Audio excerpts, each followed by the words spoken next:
पाठ 1 मंगल गीत कक्षा 8वीं की हिंदी पाठ्यपुस्तक संकल्प का प्रथम अध्याय। इस पाठ में कवि ने संपूर्ण चर अचर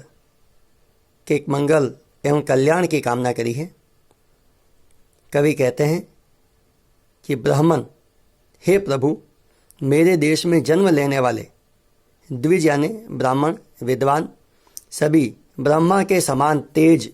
अर्थात ज्ञान के प्रकाश को धारण करने वाले हों, वे सभी उत्तम वक्ता हों,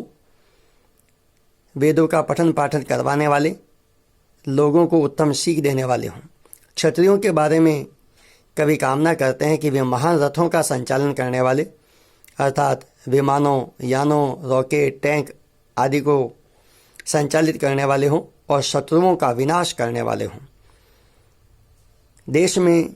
जन्म लेने वाली गायों के बारे में अर्थात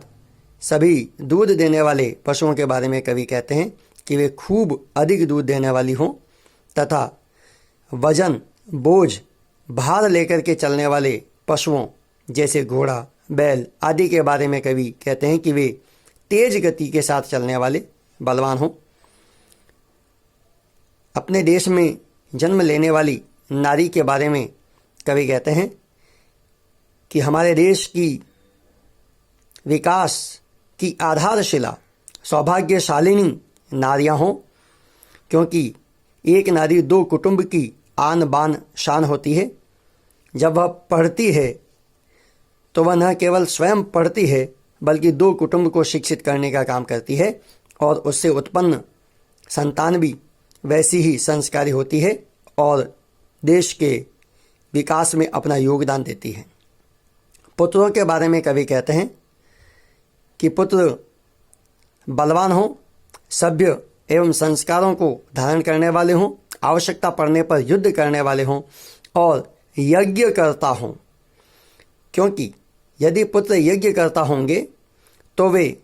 अच्छे गुणों से उदात्त मन वाले होंगे, जीवन मूल्यों से परिपूर्ण होंगे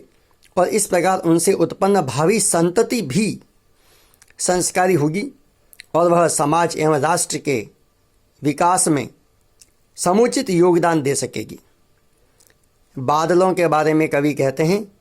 कि बादल जब चाहें, जहाँ चाहें, अपनी इच्छानुसार खूब बरसें और इस धरती के ताप को, धरती की गर्मी को धोएं, उसे दूर करें अर्थात पृथ्वी की बंजरता को दूर करके उसे हरा भरा बना दें।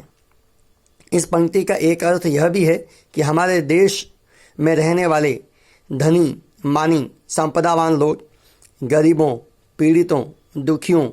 को जी भर करके खुले मन से दान दें और उनके आंसू पहुँचने का कार्य करें। वनस्पति के बारे में कवि कहते हैं कि वह फल फूल से लदी हो और यहाँ उपजने वाली समस्त औषधियाँ अमोघ अचूक हों। जिस भी रोग पर औषधि का प्रयोग हो वह रोग समूल नष्ट हो जाए। हमारी स्वाधीनता के बारे में कवि कहते हैं कि हमारी स्वाधीनता लोगों को, देशों को जोड़ने का काम करे, सभी के लिए कुशल एवं मंगलकारी हो, यह किसी के लिए भय का कारण न बने। जय।